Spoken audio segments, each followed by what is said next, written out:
bisa langsung mereka berikan ke pelanggan gitu. Dan juga mendekatkan dengan pelanggan, jadi menjadi lebih dekat dengan pelanggan, kemauan pelanggan apa itu bisa langsung segera diberikan atau dieksekusi. Oke, kita masuk ke topik berikutnya, IoT ya, di cloud ya. IoT itu Internet of Things. Yang apa kaitannya Internet of Things dengan cloud? Di era baru ini, teknologi seperti Internet of Things, Big Data, kecerdasan buatan, dan blockchain mengganggu itu disrupt ya.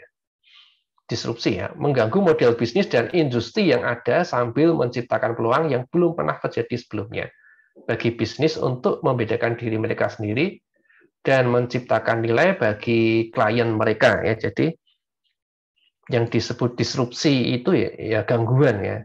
Ya, tadinya kalau perusahaan-perusahaan lama itu kan biasanya mereka punya produk, punya layanan gitu ya. Selama produk dan layanan itu disukai pelanggan, mereka nggak akan mengubahnya ya. Umumnya seperti itu.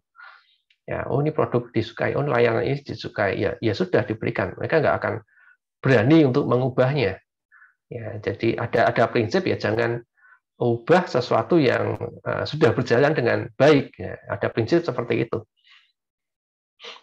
Nah, teknologi baru ini ternyata ya mengganggu prinsip tersebut ya, merusak prinsip tersebut, disrupsi. Ya, karena dengan cepat bisa ini tahu keinginan pelanggan itu sebenarnya seperti apa. Ya, jadi tidak takut untuk berinovasi ya, tidak takut untuk gagal tadi ya, tidak takut untuk gagal sehingga semakin cepat memenuhi keinginan pelanggan itu. Nah, contoh kasusnya ya misalnya itu yang layanan ini ya apa taksi online itu ya. Ya kalau dulu taksi kita butuh taksi ya kita bisa cegat di jalan itu atau kita bisa telepon ke nomor layanannya. Nah, itu ada ketidakpastian di situ ya. Saya sering kali mengalami dulu ya sebelum ada Gojek, Grab dan sebagainya itu ya. Saya sering menggunakan layanan taksi itu ya, baik itu nyegat di jalan ya. Jadi kita nyari-nyari ada taksi kosong tidak lewat di jalan ya kita cegat gitu. Atau lewat layanan teleponnya itu ya kita nelpon minta dikirim taksi ke rumah gitu. Nah, itu ternyata tidak memberikan kepastian ya. Tidak kepastiannya belum tentu kita dapat taksi ya kalau pas jam sibuk gitu. Seringkali kita nggak dapat taksi. Dan ya kadang ini juga taksinya juga kapan datang, oh sudah ini ya kita dapatkan taksi nomor taksi sekian gitu ya, tapi kita tidak ada kepastian itu taksinya nyampe-nya kapan, taksinya berada di mana, itu nggak dapat kepastian. Bahkan saya pernah itu ya kejadian itu ya, saya nelpon minta dikirimkan taksi ke rumah, saya nunggu itu sampai setengah jam lebih itu taksi nggak datang-datang, saya udah nunggu di depan rumah sampai setengah jam lebih, taksinya tidak datang-datang. Saya telepon ke ini ya layanan taksinya, jadi malah dibilangnya loh sudah taksinya sudah datang. Nah ini kalau kacau nih ya, yang pesen siapa, yang dilayani siapa, artinya kacau. Ya sejak itu saya nggak pernah pesen taksi lagi sih, karena sudah ada Grab dan Gojek, ya beralih ke ya sejenis Grab dan Gojek gitu ya, karena lebih memberi kepastian kalau misalnya taksinya nggak bisa datang atau ya Grabcar-nya atau Go-Car-nya nggak datang, langsung ketahuan gitu ya. Kita bisa pesen yang lain, kita bisa cari yang lain. Tidak nunggu lama-lama tanpa kepastian ya. Setelah nunggu lama malah nggak datang ya. Nah itu kan juga rugi waktu gitu ya. Sudah hampir 1 jam itu dulu kasusnya saya. Ya, artinya akhirnya ya ini apa taksi sekarang itu jadi tidak ini aja, sudah hilang ya. Sekarang adanya taksi online. Kita mau nyegat taksi di jalan itu sudah nggak ada kayaknya ya. Sudah jarang sekali bisa kita dapatkan ya. Kita kalau sekarang ya semuanya sudah pakai aplikasi online itu. Nah, itu disrupsi seperti itu. Yang dulu tidak diharapkan orang tahunya ya seperti ini. Nah, Tetapi ternyata pengalaman pelanggan itu berbeda ketika ada diberikan satu pengalaman yang baru yang lebih baik ya, pelanggan akan langsung dengan cepat berpindah. Itu yang disebut sebagai disrupsi. Kekuatan skala, sifat dinamis, dan keekonomisan sumber daya cloud menjadikan komputasi awan sebagai pendorong utama untuk adopsi dan evolusi teknologi yang muncul ini. Dalam kuliah kita ini, kita akan melihat bagaimana Internet of Things atau IoT yang didukung oleh cloud membuat perbedaan besar untuk bisnis saat ini. Nah, kita dari definisi itu apa itu IoT? IoT atau Internet of Things adalah jaringan raksasa benda-benda dan orang-orang yang terhubung yang telah banyak mengubah cara kita menjalani kehidupan sehari-hari, dari cara kita mengemudi, cara kita melakukan pembelian, memantau kesehatan pribadi kita, bahkan cara kita mendapatkan energi untuk rumah kita. Jadi Internet of Things itu ya, Things itu benda-benda itu ya. Benda-benda macam-macam ya, mulai dari smartphone, gadget, smartwatch,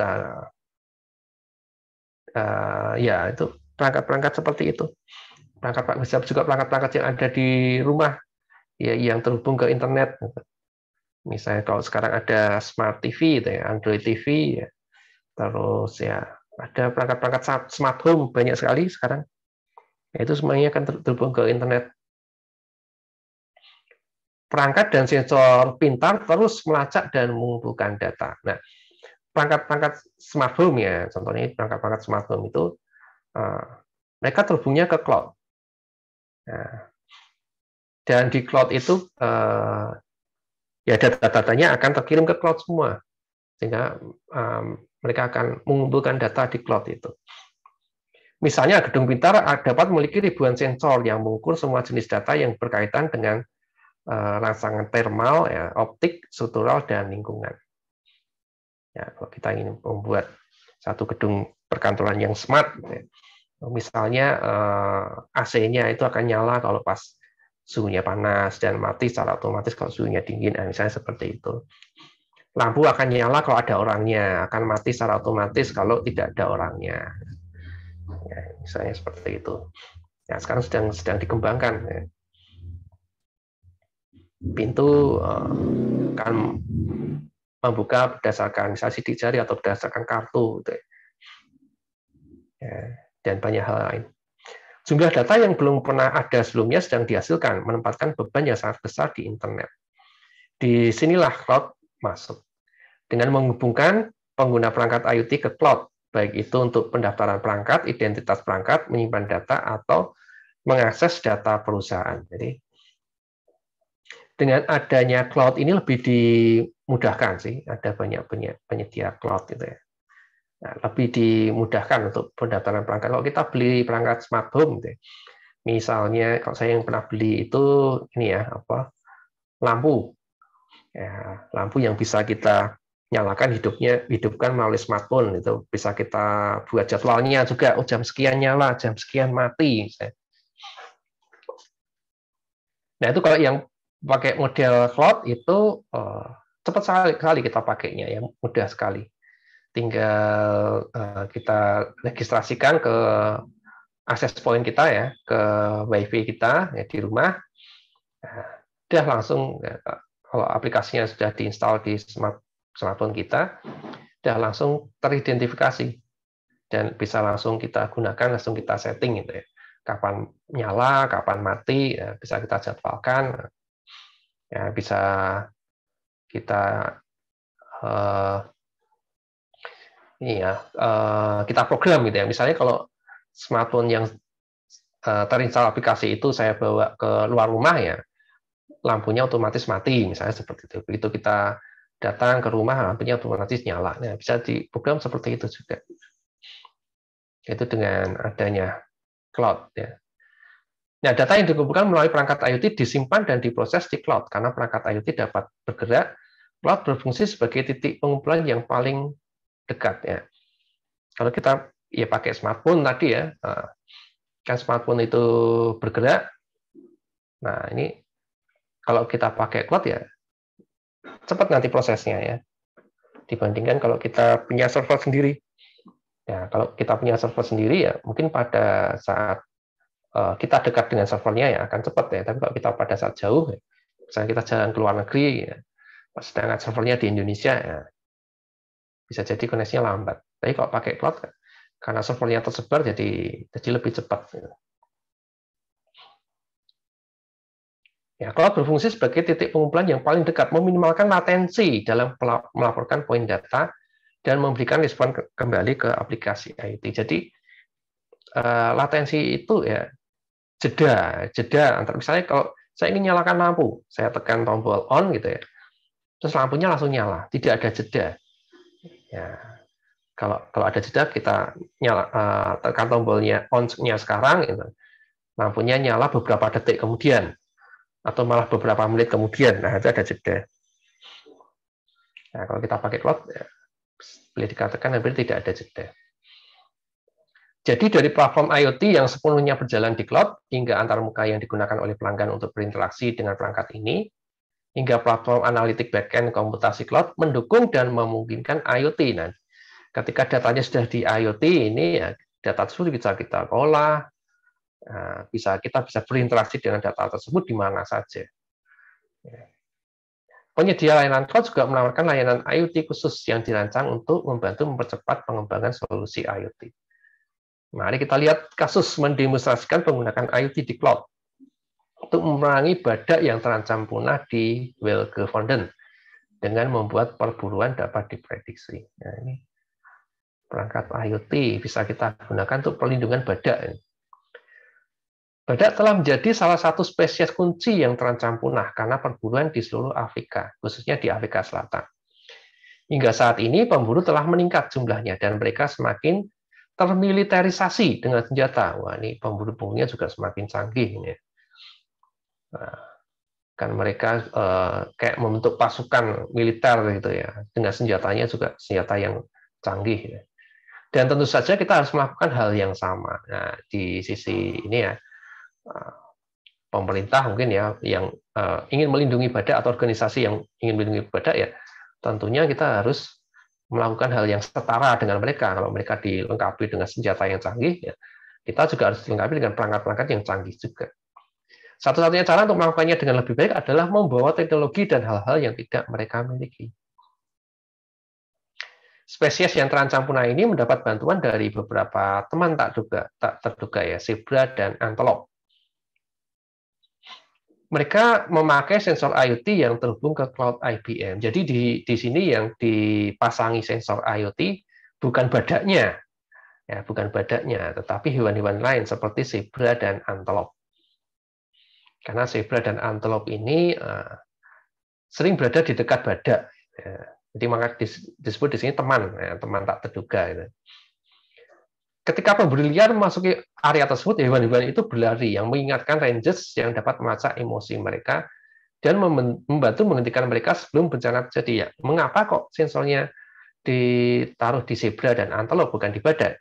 Karena zebra dan antelope ini yang punya ini ya indera yang lebih baik ya untuk mendeteksi pemburu-pemburu itu. Mereka bisa tahu lebih cepat dibandingkan badak. Ya, dan bisa bereaksi lebih cepat dibandingkan badak. Jadi ketika ada pemburu yang dekat, maka zebra dan antelope ini lebih dahulu berlari dibandingkan badak.